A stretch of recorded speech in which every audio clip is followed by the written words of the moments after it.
नमस्कार, लोकमतमध्ये तुम्हा सर्वांचं स्वागत करतो। आज ठाकरेंच्या शिवसेनेचा मेळावा, हा मेळावा खास या कारणामुळे आहे कारण की निवडणुका जाहीर झाल्यानंतर हा पहिलाच मेळावा ठाकरेंच्या माध्यमातून घेतला जातोय। आपल्यासोबत संवाद साधण्यासाठी ठाकरेंच्या सेनेच्या नेत्या किशोरीताई पेडणेकर आहेत। आपण त्यांच्याशी संवाद साधणार आहोत। ताई, एकंदरीत महापालिका निवडणुका जाहीर झाल्यानंतर हा पहिला मेळावा आहे। या मेळाव्यामध्ये नेमकं काय होणार याचीच आतुरता जी सर्वांना आहे। एकंदरीत शिवसैनिकांनाच नाही तर इतर पक्षांना देखील लाभलेली आहे। नाही, खरं म्हणजे हा जो मेळावा आहे तो इलेक्शन डिक्लेअर झालं म्हणून नाही, आमचा पूर्वनियोजित मेळावा आहे। याच्या आधी याच डोममध्ये आदित्य साहेबांनी जो मेळावा घेतला त्या मेळाव्यामध्ये आदित्यानी आपल्या संपूर्ण मतदार यादीचा घोळ हा कसा आहे तो ते सांगण्याचा प्रयत्न केला। प्रयत्न म्हणण्यापेक्षा खरं ते सत्य ते दाखवलं। त्यानंतर सगळ्यांनी, सर्व पक्षीय, भाजप सोडून, शिंदे गुट सोडून सर्वांनी चेक करण्याचे प्रयत्न केले। शेवटचे 2-3 दिवस असताना भाजपचे काही आमदारही बोलले की यादीत खूप घोळ आहे, जिवंत मेलेल्या माणसांना जिवंत केलंय। हे सगळं चालू असतानाच निवडणुका घोषित झाल्या। आम्ही त्यांचं वेलकम, परंतु यादीत झालेला घोळ किंवा जिवंतपणे मतदान करायला नाही मिळणार हे निवडणूक आयोग ठरवणारा कोण, असा आता लोक प्रश्न विचारतायत।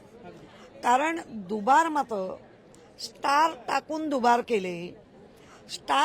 दुबार केल्यानंतर लोकांचं असं म्हणणं आहे, आणि माझंही, की मध्यालयात केलात की शौचालयात केलात, देवालयात तुम्ही जाऊ नाही शकत। मग हे बनवलं कुठे, यादी बनवली कुठे? कारण आम्ही जर विधानसभेला मतदान करतोय तर आम्ही दुबार कशा का होऊ शकतो? बरं, दुबार तर दुबार, मग आमचा दुसरा ऍड्रेस कुठे आहे जो आम्हाला माहिती नाही पण निवडणूक आयोगाला माहिती आहे। तुम्ही दुबारा तो दुबार ऍड्रेस तर सांगावा, मग आम्ही ठरवू ना आम्ही मतदान कुठे करायचं। म्हणजे आमचा ऍड्रेस आम्हालाच नाही माहिती आणि सरळ आम्हाला दुबारा ठरवून मोकळे झाले।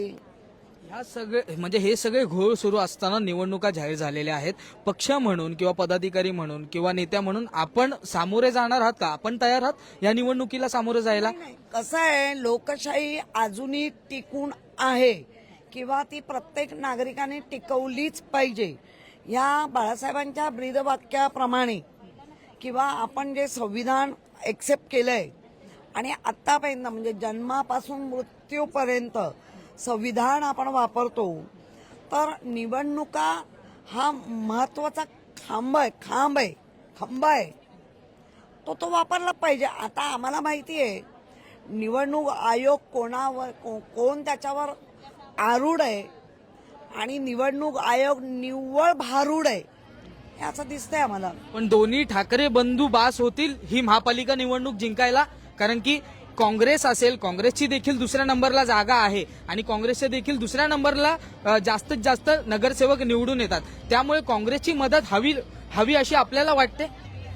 आम्ही आघाडीमध्ये आहोत, त्याच्यात राजसाहेब येणार आहेत, त्यामुळे आम्ही आघाडीतच आहोत। शेवटच्या क्षणाला कोण कुठला निर्णय घेतो, तर असे पण 2002 पासून आतापर्यंत 17 पर्यंतच्या निवडणुका एकटाच लढलोय। फक्त फरक आता एवढा आहे की आमच्याच पक्षातला सगळं खाऊन मिळवून गद्दारी होते त्याला आम्हाला फेस करायचंय।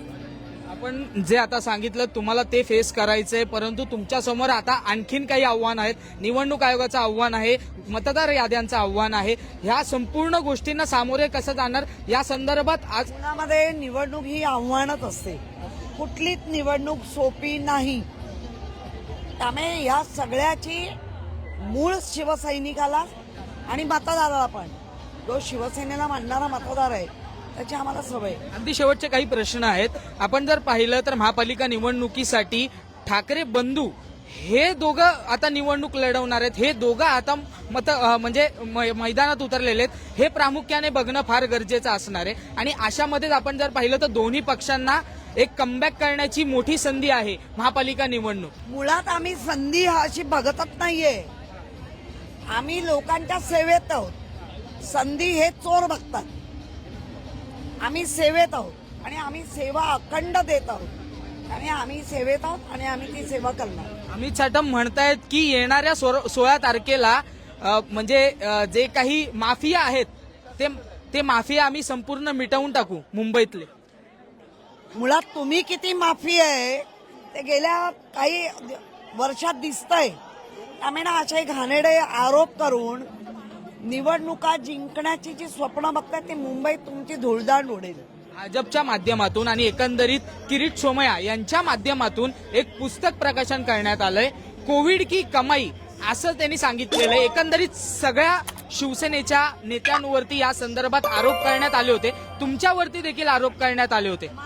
मला कोर्टाने दिलेली क्लीन चिट आहे, हा पहिला.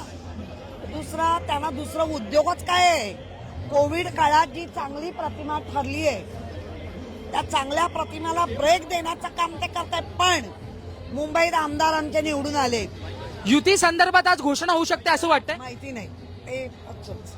आणि एकंदरीत जे जागा वाटपाचा फॉर्म्युला ठरलाय तो एकंदरीत आता तो जागा वाटपावरती चर्चा करण्यापेक्षा युती पहिले जाहीर. पक्षप्रमुखाचा अधिकार आहे, आम्हाला माहिती नाही. नाही, पण नेत्या म्हणून तुम्हाला असं वाटतं का? नाही, ते पक्षप्रमुखच ठरवणार.